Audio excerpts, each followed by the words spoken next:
Smart Ideas avec Corentin Desjean, bonjour. Bonjour. Bienvenue, vous êtes le cofondateur d'Eclo, vous faites partie des lauréats du concours Move with Manutan, on en parlera évidemment tout à l'heure. Eclo, c'est quoi? C'est vous étiez, je crois, déjà venu en parler, des housses réutilisables pour remplacer le film plastique des palettes, c'est ça l'idée? Exactement, et ça s'est un petit peu étayé. On était des housses réutilisables, maintenant on est un ensemble de produits réutilisables pour palettes. On est des housses et des coiffes qui viennent remplacer le film plastique et les coiffes à usage unique qui sont utilisées aujourd'hui. Vous lancez, c'est l'Eclomat, c'est quoi l'Eclomat? Exactement, alors l'Eclomat c'est un outil, un dispositif, on a dû lui trouver un nom parce qu'effectivement il n'en a pas, qui permet de mettre en place la housse en 40 secondes. Okay. Et donc là, il y a un intérêt, puisqu'au-delà de l'enjeu environnemental qu'on résolvait et de la mise en conformité, on va permettre d'avoir une performance opérationnelle meilleure que le film plastique. Ouais. C'est vraiment 40 secondes, parce que moi je me souviens d'une tente, soi-disant, et en 30 secondes on l'avait déployée, puis on a tous galéré. Oui, alors on a joué un petit peu plus la sécurité, je dirais, avec 40 secondes que les 2 secondes qui étaient vendues, qui étaient effectivement un petit peu ambitieux. Dans 40 secondes, c'est réel. Il va y avoir des options. On peut aller même un peu plus vite chez certains clients qui ont des housses sur mesure un petit peu plus petites, par exemple. On va même plus vite que ça.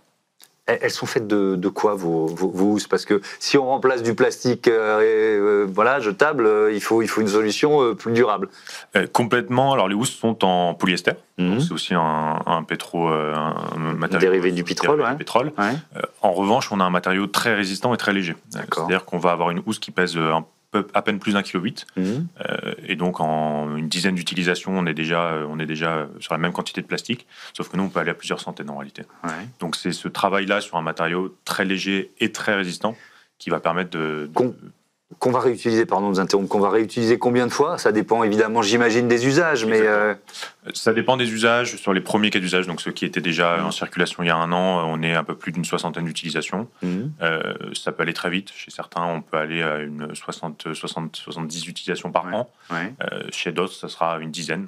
Donc, en réalité, ça va changer. Après, il y a aussi les cas d'usage. C'est-à-dire que les flux intra-logistiques au sein des sites, entre la chaîne de production et la chaîne d'assemblage, par exemple, ces flux-là, c'est idéal et on va pouvoir aller à plusieurs centaines d'utilisations assez facilement. Il y a peu de contraintes sur l'emballage. Des flux qui sont sortants, qui vont changer d'opérateur, qui vont changer de pays parfois. Là, ce sera un petit peu plus contraignant et on pourra peut-être s'approcher des 100 utilisations. D'accord. Et alors, vous êtes en quelque sorte aidé par la réglementation européenne d'ici 2030, forte réduction de l'usage du plastique à usage unique dans le transport qui est prévu. Ça crée forcément un contexte favorable pour vous? Alors, ça crée un contexte favorable, encore faut-il qu'on y arrive. C'est-à-dire que ça prend un petit peu de temps. Les objectifs sont à 2030. Les entreprises commencent à se poser la question de comment y répondre. Après, il y a aussi, à plus court terme, la mise en place de la REP, responsabilité élargie du producteur, qui va impacter fortement le coût du plastique. On va passer entre 10 et 20% d'augmentation du coût du plastique. Donc ça va passer de quelque chose qui ne coûte rien à quelque chose qui commence à coûter un peu plus cher. Et on voit avec les tendances des éco-contributions que ça pourrait atteindre assez rapidement 30-40% de hausse. Donc ce ne sera pas négligeable assez rapidement. On avait reçu ici même le patron de Manutan, Xavier Guichard, qui nous parlait de ce concours Move with Manutan. Qu'est-ce que ça change pour vous en termes au-delà de la notoriété, d'un passage dans Smart Impact? C'est pas rien quand même. Qu'est-ce que ça change pour vous? Ça change... Ça permet déjà d'avoir les équipes de Manutan à disposition. Je crois que c'est quelque chose qu'il avait mentionné. Effectivement, nous, aujourd'hui, on a déjà fait plusieurs fois appel à leur équipe, à leur service juridique. C'est des ressources qu'on n'a pas forcément en entreprise. C'est des connaissances et des compétences niches qu'on ne peut pas s'offrir. Donc, on y a accès. Ça fait un gain de temps évident. Et après, ça permet aussi de s'aligner avec une entreprise dont on partage les valeurs. Via le hub circulaire que Pierre-Emmanuel Saint-Esprit porte via le groupe Manutan. C'est de tous les groupes auxquels on pouvait se rattacher, c'est l'un de ceux qui partageait nos valeurs. En tout cas. Qui sont vos clients aujourd'hui?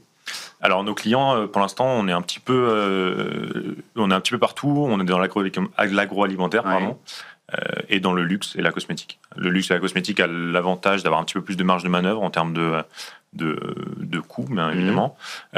Donc ça a été les premiers utilisateurs en réalité, et depuis peu, l'agroalimentaire montre un intérêt pour nos produits, plutôt pour une question d'engagement et une anticipation de la réglementation, c'est-à-dire que l'avantage d'investir aujourd'hui dans une solution de réemploi, c'est qu'on peut anticiper le coût de l'emballage palette sur les années qui viennent, et on ne subira pas du coup les fluctuations dues aux taxations plastiques et à la REP EIC. Ça permet d'avoir un peu une stabilité pour les années à venir. Merci beaucoup, Corentin Desjean, et bon vent à Eclos. Voilà, c'est la fin de ce Smart Impact. À demain sur la chaîne des audacieuses et des audacieux. Salut.